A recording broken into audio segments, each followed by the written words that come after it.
Greetings and salutations. Today we will be covering the Texas killing fields enigma. Since 1970, along the desolate expanse of Interstate 45 between the urban sprawls of Houston and Galveston, a chilling mystery has unfolded. This haunting corridor of land, known to locals as the Texas killing fields, has borne witness to the disappearance of up to 30 young women. Their fates, shrouded in darkness, leave law enforcement and authorities to reason that a single suspect, an elusive serial killer, may be responsible for some, if not most, of the unsolved cases. Nestled within the heart of this eerie landscape in League City lies a 25-acre field. Its ambiance, characterized by desolation. The land itself is adorned by little more than skeletons of old oil rigs and dirt roads, barely marked by human tread. To the untrained eye, it might appear as nothing more than an empty expanse, but to locals it holds a more ominous title, the Texas Killing Fields. In the years between 1984 and 1991, the land concealed a grim secret, as the bodies of 4 women were discovered in disturbingly similar circumstances within its confines. The proximity of these findings led astute investigators to speculate that a single shadowy hand might have been responsible for depositing these bodies, evoking the grim specter of a serial killer at work. What further intensifies this enigma is the harrowing fact that since the 1970s, along the 50-mile stretch of Interstate 45 adjacent to the killing fields, up to 30 women have vanished without a trace. Some of these unfortunate souls met gruesome ends, while others have simply disappeared into an abyss, leaving no trace of how they disappeared. Before the Texas killing fields became infamous, the 25 acres in League City lay forgotten, forsaken, an expanse which once was used as a dumping grounds for refuse, nestled just off of Interstate 45 along the Gulf Coast. This desolate and unremarkable place held no true significance. However, the winds of change swept in during the year 1984, 6 months following the mysterious disappearance of Heidi Fye, a 25-year-old bartender who, according to the Houston Chronicle, on the 7th of October 1983, had left her parents' home. Her destination set for the city of Houston to visit her boyfriend. The Houston Chronicle tragically notes that her journey to Houston would remain unfulfilled. Her remains were discovered in an abandoned oil field on Calder Road in April 1984. It appears she had never ventured beyond the boundaries of League City. It seems the winds of sorrow would continue to blow across the killing fields, for in September 1984, shortly after the discovery of Faye's lifeless form, another young soul disappeared. Her name, Laura Lynn Miller, at a mere 16 years of age, vanished after using a payphone at a nearby convenience store. It must be noted that this was the very same payphone Heidi Faye had used just prior to her disappearance. This caused the community to rally in order to search for Miller. However, their efforts yielded no results, and they were not even able to find clues. In February 1986, as the last days of summer grew colder, 4 young boys navigating the terrain on their dirt bikes caught the odor of something that would forever haunt their memories. An investigation of the pungent smell would eventually reveal a decomposing human body, and authorities would swiftly descend upon the scene at said discovery. Yet the identity eluded them, leading to her designation as Jane Doe. Their quest for answers would eventually unearth another set of human remains. These belonged to Laura Miller. The year 1991 marked another ominous chapter in this dark tale, as horseback riders traversing the same grim fields stumbled upon a lifeless form. Once again, law enforcement faced the challenge of identifying the victim, and unfortunately, she too was labeled as Jane Doe, as the FBI records detail. The eerie consistency in these 4 murders led investigators to suspect a lone predator, yet their efforts were fraught with darkness, as there were no witnesses, no discernible connections between the victims other than their gender, and authorities could not dismiss the unsettling possibility of there in fact being multiple killers lurking in the shadows, using the same location as a dumping ground by coincidence. However, the chilling truth was that these 4 bodies discovered between 84 and 91 were just a fraction of the haunting tally associated with the sinister stretch of I-45, a highway that earned the grim moniker America's Highway to Hell. Said highway, on average, bears witness to more than 100,000 commuters on a daily basis, meaning that the potential for a criminal to be mixed in with that population is statistically not negligible. One journalist who delved deeper into the mystery was Catherine Cassie. Cassie herself was a transplant to the Houston area in 1981 and soon discovered that this seemingly ordinary region appeared to hold dark and unsettling secrets. Young women and girls were vanishing into the abyss at an alarming rate, and an eerie silence prevailed over the investigators, leaving the community in the throes of both fear and suspicion. Her involvement in the investigation would lead to a total of 19 local murder cases being connected in an unsettling timeline from 1971 to the 1990s. Yet, even as that narrative unfolded, there were countless other murders which remained unaccounted for. Seeing an overview of this chilling odyssey of murders takes us back to 1971 at the earliest, a time when innocence was shattered along the highway between Houston and Galveston. This was an ominous beginning marked by the disappearance of 13-year-old Claudette Wilson, a young girl who had been waiting for her mother to retrieve her after band practice, and according to reports, her mother's arrival was only 6 minutes late.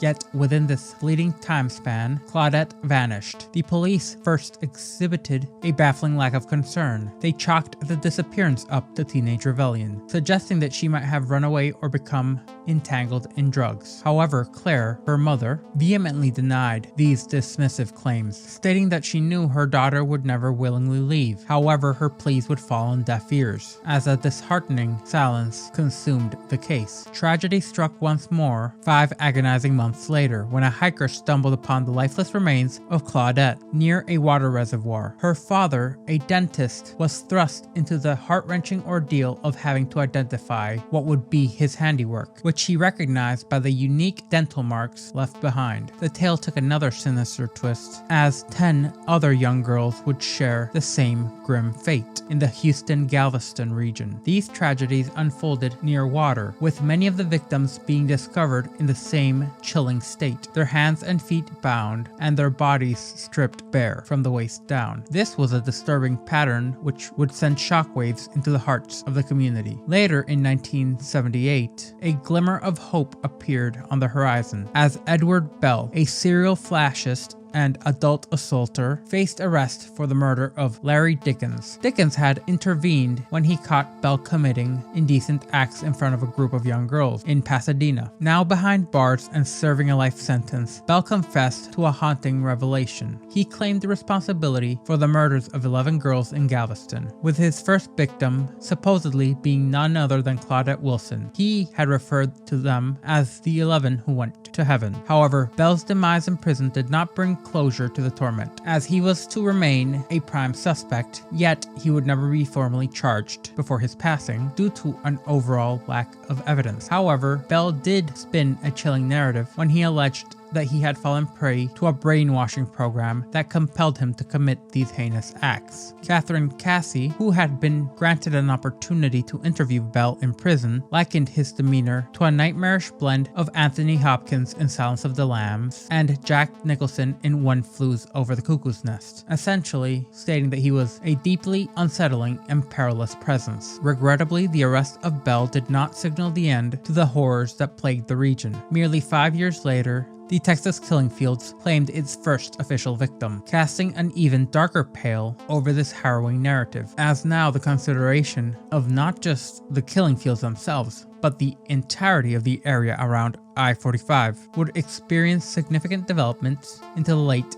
80s and 90s, with a relentless cycle of violence continuing uninhibited. Then, in 1990, 1997, a new terror would stalk the land by the name of William Lewis Reece. Reece himself would become etched into the annals of this unsettling chronicle. However, his mere presence would not discount the possibility of another individual committing many of these crimes. Delving deeper into William Lewis Reece, we find that this serial killer is connected to these cases all the way back to May of 1997, bringing us to the harrowing tale of 19-year-old Sandra Spadeau, a mother carrying her third child within her. Her ordeal is a haunting one, a desperate escape that would forever sear her memory. Spadeau found herself cast from a speeding truck along the unforgiving expanse of Interstate 45. Fortunately, a woman in a car trailing behind her became her unwitting savior, stopping to assist Spadeau and rushing her to a nearby hospital. The memory of the night would be a foggy abyss for Spadeau, in essence being a swirling maelstrom of nightmares and fear. A gas station, a slashed tire, a man who offered to help, only to reveal a knife, wielding it as a sinister instrument of terror.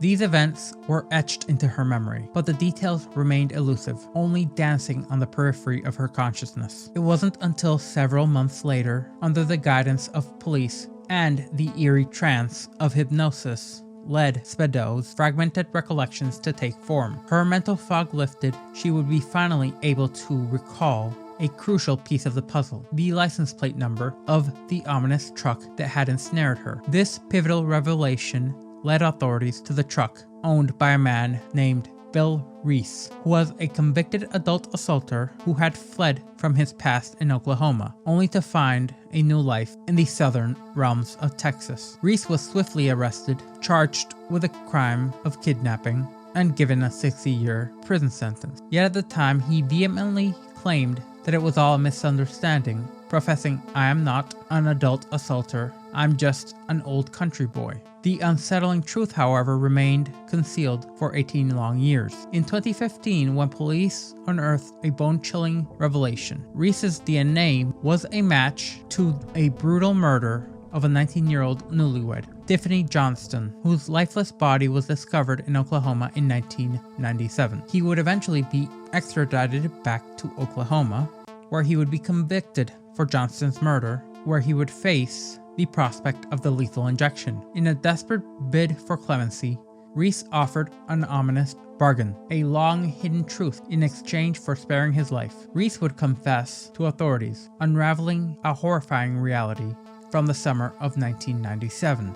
He would eventually confess to his first victim being a 12-year-old girl named Laura Smither, whose life was cruelly extinguished during her morning jog. Reece would state he had kidnapped and slain her in a chilling act of brutality. Later that same year, he claimed the lives of a 20-year-old psychology student, Kylie Ann Cox, and a 17-year-old girl named Jessica Kane.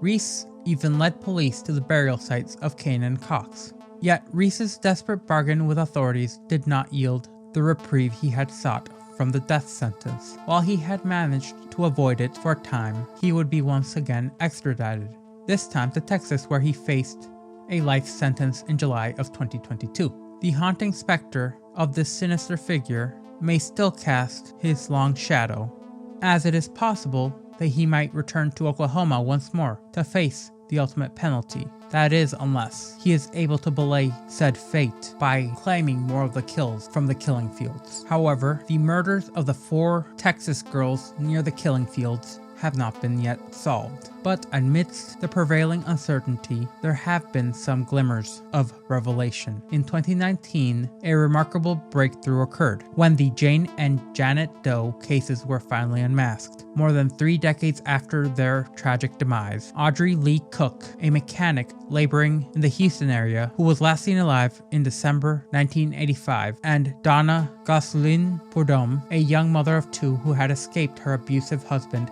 and was struggling to make her way, who herself was seen last in 1989, were discovered to be these 2 unidentified bodies. While a list of proper suspects may not exist, and no one has been definitively linked with these gruesome murders, individuals such as Special Agent Richard Ryanson have dedicated decades to this case, going so far as to state, with That much time going by, people lose their memories. Lamenting this fact, he would go on to state, "People pass away, people simply forget. It is hard to remember significant details from that long ago." However, in the face of this, Rainson remains undeterred, his resolve unwavering. He emphatically stated that it may be labeled a cold case, but that doesn't mean it's sitting on a shelf and isn't being worked on. The FBI, along with the League City Police Department, have actively continued to pursue the truth in the heart of this chilling mystery. In the haunting tapestry of the Texas killing fields, investigators navigate the labyrinth as names such as those of Clyde Edwin Hedrick and Mark Stallings take the center stage as being potential suspects in the deaths of the Texas killing fields 4, and once again adding to the layer of complexity in this case with another set of chilling confessions while behind bars, potentially implicating them in the murders of Laura Miller and or Heidi Faye, yet no conclusive evidence has been found. In the midst of this enigmatic tale, where it seems shadows have stretched long as secrets have slumbered, investigators traversed the tales of torment and terror. Though twisted the tangle of suspects and sinister scenarios, investigators have uncovered a series of leads, forming an intricate web of inquiry and convictions. Investigators have glimpsed the enigmatic evolution of a series of seemingly disconnected cases, yet the puzzle pieces have begun to align. The obsidian veil of these haunting homicides, however, still hides